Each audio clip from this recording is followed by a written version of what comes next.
Well, after a week of really struggling with some sort of cold/virus thing, I'm really glad to be back recording again, guys. And today I thought I'd kickstart my uploads again with some fresh SP404-MK2 tips. I know that you guys love these videos, so here we go. I've got 5 shortcuts for you that are probably my most used shortcuts, and hopefully there's some new ones which you haven't used before. So let's get straight into this one. Tip number 1, delete all pads on a bank. Now, I'm pretty sure I've shared this tip with you before, definitely on a short and possibly in another video as well.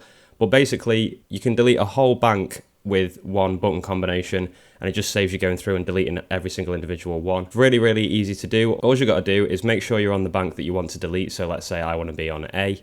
You can confirm that at the top. It says here on my screen A1. You press and hold delete, and you can see it says select pad. Now, if I press exit at the same time, you can see now that screen has changed to say delete bank A. I'm not going to go ahead and do this because I actually need these files. So right here, you will press delete. And because this is obviously an SSD inside here, this will happen really, really quickly.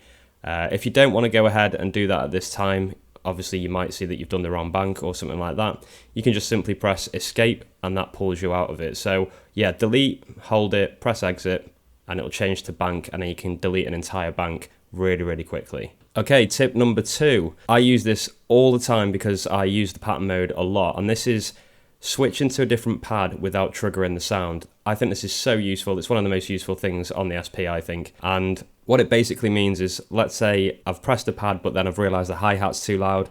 I can go to the hi-hat and start messing around with its parameters without actually triggering it, and then it doesn't disrupt the flow of you making the beat. So let's say I've got a snare here, and I want to go ahead and switch to the hi-hat, but I don't want it to play. You're just going to have to imagine that there's a pattern playing at this point because it'll be too chaotic if I'm playing that at the same time. You hold the value wheel in. The value wheel is this here. You hold that in and press the pad, and watch what will happen on the screen. You can see it says A14 at the moment. This should change to A15.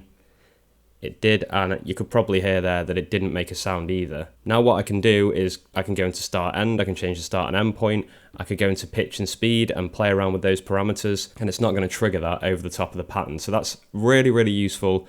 There's probably other applications for that as well, but I find that when you're playing around with patterns and trying to mix and get the levels right and change a few things, that comes in really, really handy. So definitely one to remember. Okay, tip number 3, and I think I actually figured this one out by accident, and this is so useful. If you are an OG watcher of this channel, you will remember how I did a video about how you can kind of preset up effects so that when you go to them, you know they're going to have the right sound on them. Now, you can actually save a default on the SP404-MK2 now, but this is kind of different. It's the same sort of principle, but it's different. So say you're playing around with a beat, and this could actually be really useful when you're playing live, and you want to switch to, let's say, the filter and drive. On my particular device, this is actually Crusher. So let's say I've assigned this to Crusher and I want to change the Crusher, but I want to dial in the settings before I actually trigger the effect. And the way you can do that is, I'll show you now. So I'm in bus 1, and my pads here, 1 to 8, and I think 11 and 12 as well, they're all in bus 1, they're blue. And I could go ahead and press this, but then it applies the effect and I don't know what it's going to sound like. So if that was playing a pattern back, it would instantly add that effect, and I might not want it like that. I might want to change the parameters. So what you can do, you can see here, I haven't got any effects on apart from on 3 and 4. But what you can do is hit remain and hold it and then press the effect button. And you can see here now I'm able to get into Crusher and I can play around with the parameters, and these aren't applied to these pads. But I'm in this screen, I can change the effect, and then when I've got the settings and I'm happy with them, I can just go ahead and press the button, and then the effect will come on with the exact parameters that I want. So that is so handy, and I think especially for live performances as well. You can preset the effect parameters by holding remain, pressing the button. There you go, I've gone into Isolator.